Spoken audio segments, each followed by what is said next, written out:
With us getting some uncommon snow here a couple of days ago, I figured it would be a great time to give you the top 3 reasons why to get your HVAC system maintained.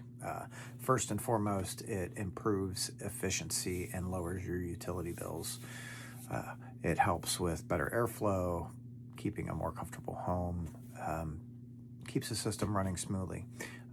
Second, it prevents costly breakdowns. So most of the time those breakdowns are caused by things that if it just would have been checked or maintained regularly, you would have caught it and been able to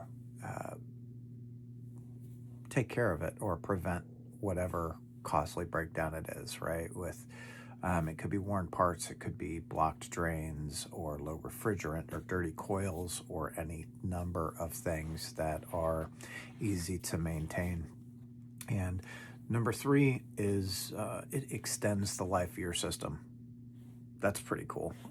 No one wants to spend 6 to 12,000 or if you've got a bigger house, I don't know, 20, 30, 40,000 to replace your HVAC system. So do that regular maintenance. If you need someone, give me a call. Happy to send you who I use. See ya.